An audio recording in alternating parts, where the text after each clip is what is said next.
मैं कौन है जो जगत से बन के आया, और मैं अपने आप को क्या बोलता है, मैं तो सत्य हूं, मैं तो सत्य हूं। लेकिन मैं पूरा का पूरा क्या है, जगत की पैदाइश, जगत की निर्मित। जो सब तत्व जगत में पाए जाते हैं वही सब मैं में पाए जाते हैं, क्योंकि सब जगत का ही तो माल आया था ना, उसको इकट्ठा करके मैं बन गया था। इंद्रियों को दिखाई क्या देता है, मैं कि जगत। इंद्रियों क्या दिखाई देता है, मैं कि जगत। जगत मैं देखा किसी ने आज तक? मैं बोलते रहते हो, इतना बोलते हो, कितनी ये अंधविश्वास की बात है। जिसके बारे में इतना बोलते हो उसको अभी देखा तो है नहीं। यहाँ बैठे हुए चाचा ये दिन रात बोले कि कोई नाम बताओ, कुछ भी, कुछ नाम बोलो।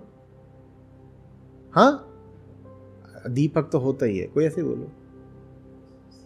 पपोटा, अब चचा घूम रहे कह रहे हैं पपोटा पपोटा पपोटा पपोटा, और पपोटा इनकी जिंदगी का केंद्र बन चुका है। कोई भी वाक्य बोले तो पपोटा जरूर आता है। बोले क्या कर रहे हो, पपोटा खा रहा हूँ। कहाँ सो रहे थे, पपोटे के साथ सो रहे थे। किस पे सो रहे थे, पपोटे के ऊपर सो रहे थे। कोई वाक्य कोई विचार इनका हो ही नहीं सकता इसमें पपोटा ना आ रहा। और पपोटे को आज तक किसी ने देखा नहीं, खुद इन्होंने भी देखा नहीं, तो तुम क्या बोलोगे चचा को? ये तो बोलोगे विक्षिप्त आदमी, पागल। अब आप बताइए, आपका कोई वाक्य कोई विचार है जिसमें मैं ना आता हो? आपने देखा आज तक मैं को, सुना आज तक मैं को, छुआ मैं को? तो आपको विक्षिप्त क्यों ना माने? हम सबको पागल खाने में क्यों ना डाल दिया जाए? नहीं तो चचा को ही मत डालो पागल खाने में। एक आदमी है जो, कहाँ गए थे पपोटा देखने, कौन हो तुम? मैं पपोटा हूं। क्या खाया? पपोटा खाया। वो पपोटा के अलावा कुछ है ही नहीं उसके पास। दृश्य दृष्टा दोनों पपोटा, विषय विषयता दोनों पपोटा, पपोटा ही पपोटा, सब पपोटा। और पूछो पपोटा माने क्या? बोला ये पता नहीं। बोले पपोटा कभी खोजा? पता नहीं। पपोटा को तर्क किया, जिज्ञासा करी, करा नहीं, लेकिन पपोटा है। वही हाल मैं का है। आपसे कोई कहे हाँ हाँ जी आप कौन है? मैं राकेश कुमार हूं। राकेश कुमार तो ठीक है, आपको नाम दे दिया था माँ बाप ने, ये मैं कौन है? मैं राकेश कुमार हूं। राकेश कुमार ठीक है, ये देह है, उसको माँ बाप ने नाम दे दिया राकेश कुमार। उसका देखा लिंग, अगर लड़का है तो राकेश कुमार नाम दे दो उसको, लड़की होती तो राकेश की जगह राखी हो जाती। तो नाम तो राकेश कुमार ठीक है, ये मैं कौन है? नहीं मैं राकेश कुमार हूं। अच्छा ये कंधा राकेश कुमार है? नहीं मैं हूं ना राकेश कुमार। क्या खाल राकेश कुमार है?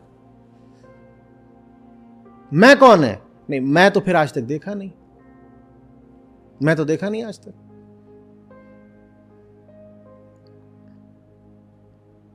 जिसको देखा नहीं उसी को केंद्र में रख के जिंदगी बिता रहे हो, इससे बड़ा अंधविश्वास क्या हो सकता है? कोई बोले भूत होता है, बोलते अंधविश्वास ही, पागल, इसको भगाओ यहां से। भूत होता है उसको अंधविश्वासी बोल देते हो, और जो बोले मैं होता है उसको क्यों नहीं भगाते? सबसे बड़ा अंधविश्वास तो मैं है ना, न देखा है न सुना। और मैं कैसे ये निश्चित करता है कि उसे देखे ना सुने? वो बोलता है मुझे देखने सुनने की बात क्या है, मैं तो देखने सुनने वाला हूं। गजब हो गया। अरे मुझे कैसे देखोगे, मुझे कैसे सुनोगे? मैं ही तो देख रहा हूं, मैं ही तो सुन रहा हूं, तो मुझे देखने सुनने की कोई जरूरत ही नहीं। नहीं साहब ये तो ठीक है, आप ही देखते हो सुनते हो, लेकिन आप कौन हो? फिर मौन छा जाता है, वहां पता ही नहीं चलता, क्योंकि वो मामला कुछ है ही नहीं, उधार का पिंड है एक, पर वो दिखाई नहीं देता इसलिए बचा रहता है। अगर मैं कहूं इस मेज पे पपोटा रखा है तो तुरंत पोल खुल जाएगी ना, बताओ क्यों?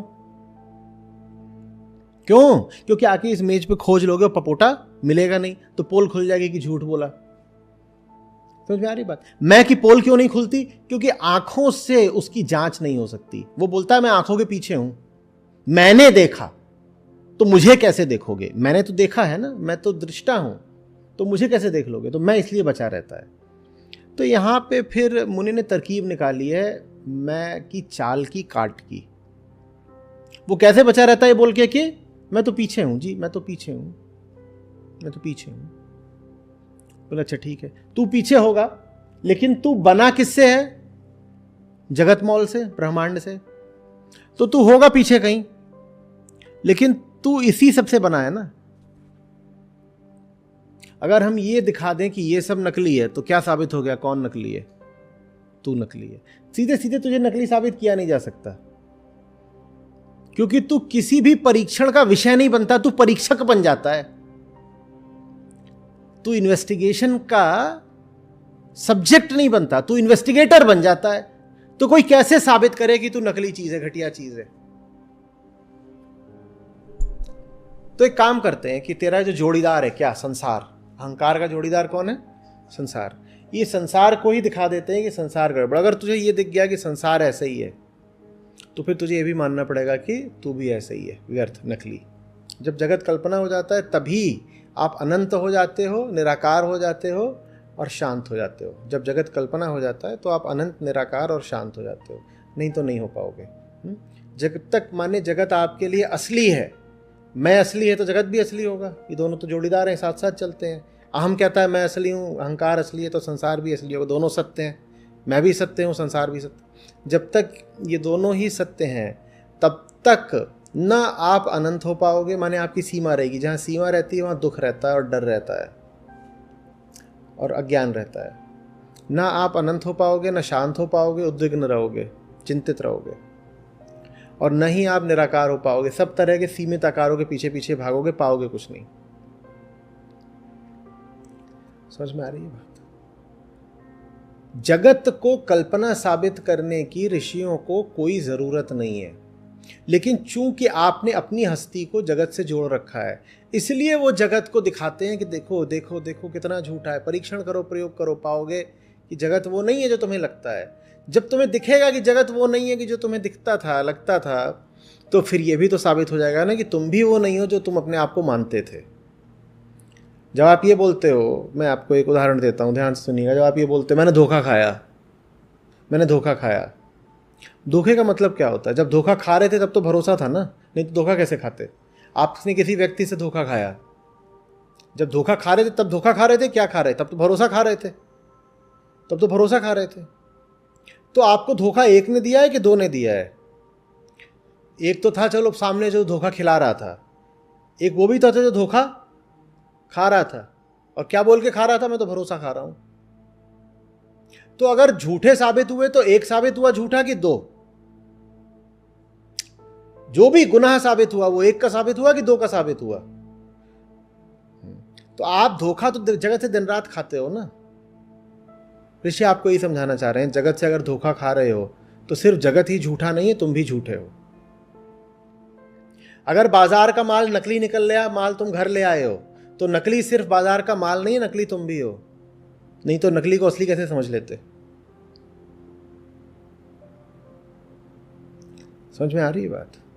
और चूंकि ये हमारा आम अनुभव रहता है कि हम जगत में धोखे खूब खाते हैं, तो इसीलिए ऋषि इस अनुभव को साधन की तरह इस्तेमाल कर रहे हैं, आपको दिखाने के लिए कि अहम कितनी झूठी चीज है। वो कह रहे हैं जगत झूठा है, ये तो तुम्हें रोज ही मिलता है, हर आदमी छाती पीट रहा है, अरे धोखा हो गया, अरे लूट ले गया, यही रहता है ना। हर आदमी छाती पीट रहा है, आज ये हो गया, बुरा हो गया, आज फलाने को बुलाते इतने बजे आया नहीं, फलाने को उधार दिया था वो गायब हो गया है, फ़ोन नहीं उठाता है, फलाने से प्यार किया था और वो हमें समुचित उसमें फ़ायदा नहीं दे रहा अब। बच्चों को पाल पोस के बड़ा किया, वो सब भाग गए हैं, ध्यान नहीं दे रहे हम पे, ये सब रहता है ना। तो ये तो हर रोना हर आदमी का है ना कि जगत ने धोखा दे दिया। अष्टावक्र कह रहे हैं देखो धोखा दो शामिल होते हैं उसमें,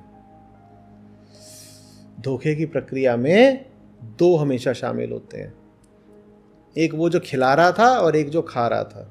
दोनों नकली होंगे ना, जो खिला रहा है इसलिए नकली है कि तुम किस तरह के हो जो किसी को नकली माल खिला रहे हो, कुछ बोल के कुछ खिलाते हो। उससे ज्यादा नकली कौन है? जो खा रहा है, क्योंकि दुख किसे झेलना है? खिलाने वाले और खाने वाले को ना। तो तू जानता है कि गरज तेरी है, उसके बाद भी तू धोखा खा गया, तो ज्यादा बड़ी तो जिम्मेदारी और दोष तेरा हुआ ना। आप जो जगत में दिन रात धोखा खाते हो, उसी का इस्तेमाल करके आपको बता रहे हैं अष्टावक्र कि आप नकली हो, आप नकली हो, नहीं तो आप धोखा नहीं खाते। आप संसार की ही निर्मित हो पूरे तरीके से, वास्तव में आप हो ही नहीं। जैसे कृष्ण गीता में कह रहे थे ना कि प्रक्रिया मात्र हो तुम। बच्चा जवान होता है, जवान बूढ़ा होता है, बूढ़ा मर जाता है, और वो जो मिट्टी होती है लाश की, राख होती है, वही फिर एक दिन अन्न बन जाती है, और अन्न एक दिन गर्भ में पहुंच जाता है। प्रक्रिया भरो, बताओ इसमें प्राण कहाँ है? प्राण नहीं है, प्रक्रिया भर है। सब कुछ बदल रहा है ना। मृत्यु भी जैसे जीवन की एक अवस्था भर है, प्राण जैसा कुछ था ही नहीं। हम सोचते हैं कुछ उड़ गया, अरे कुछ रहा होगा तो उड़ेगा ना। जब आप कहते हो आप जीवित हो तो आपको लगता है अभी आप में कुछ विशेष है, इसीलिए जब मौत होती है तो लगता है जो विशेष चीज़ थी वो उड़ गई। कुछ रहा हो तो उड़ेगा ना। ज्ञानियों ने आपको बार बार यही समझाया है, अभी भी जब तुम अपने आप को जीवित बोल रहे हो, तुम में कुछ है ही नहीं तो उड़ेगा कैसे? बस अभी तुम एक तरीके से व्यवहार कर रहे हो तो तुम कह देते हो खुद की बनाई हुई परिभाषा पर कि अभी हम जीवित हैं। बच्चा बदल गया ना। बच्चा कहाँ है? बच्चा मर ही तो गया। बच्चा जवान हो गया, बच्चा कहाँ है बताओ? दिख रहा है कहीं? बच्चा मर गया। जवान कुछ और बन गया, फिर बूढ़ा होता है, एक दिन बूढ़ा दिखना बंद हो जाता है। बच्चा भी तो दिखना बंद हो गया था, तब ये क्यों नहीं बोला कि बच्चा मर गया? और अगर कहना ही चाहते हो कि बूढ़ा मर गया तो ये भी कहो कि बच्चा भी मर गया। बच्चा जैसे जवान हुआ था और बच्चा दिखना बंद हो गया था, उसी तरीके से एक दिन बूढ़ा दिखना बंद हो जाता है। बस बच्चे का ये है कि वो जवान हुआ था और बूढ़े का ये है कि वो राख हुआ था। बच्चा जब दिखना बंद हो जाता है तो जवान हो गया है, और बूढ़ा जब दिखना बंद हो जाता है तो वो राख हो गया है। लेकिन वो राख एक दिन फिर बच्चा बनती है कि नहीं बनती है? वही तो राख एक दिन बच्चा बनती है ना। तुम हो ही नहीं, तुम हो ही नहीं, तुम जगत की राखवर हो, तुम हो ही नहीं। समझ में आ रही बात? अगर तुम जगत से बने हो तो तुम हो ही नहीं, और ये बहुत गरिमाहीन जीवन है अगर तुम्हारे पास दुनिया के अलावा कुछ है ही नहीं। गरिमाहीन कहना भी छोटी बात हो गई है। कृष्ण जैसों ने तो कह दिया है कि तुम अस्तित्वहीन हो, गरिमाहीन ही नहीं अस्तित्वहीन हो, तुम हो ही नहीं। बताओ तुम्हारे पास ऐसा क्या है जो जगत से अछूता है? बताओ तुम्हारे पास ऐसा क्या है जो जगत से नहीं बना है? और जगत क्या है? वो जिससे तुम रोज धोखा खाते हो। तो छी है ना फिर तुम्हारे होने पर। जिससे रोज धोखा खाते हो उसी से बने हो और उसी की तरफ बार बार मुंह खोल के हाथ जोड़ के भागते हो, कुछ दे दो कुछ दे दो। ये कैसा जीवन है? ये जीवन है ही नहीं। इसीलिए तुम्हें आकारों की इतनी लालसा रहती है। ये आकार दिख गया, उधर भाग गया। आकार माने वस्तुएं, वस्तुओं का आकार होता है। इतनी आकारों की तुम्हें लालसा रहती है, इसीलिए तुम हमेशा अशांत रहते हो, उद्विग्न रहते हो। इसीलिए निराकार का इतना महत्व है। जहां पे आकार है वहां शांति नहीं हो सकती। जहां आकार है वहां शांति नहीं हो सकती। जहां सीमा है वहां शांति नहीं हो सकती।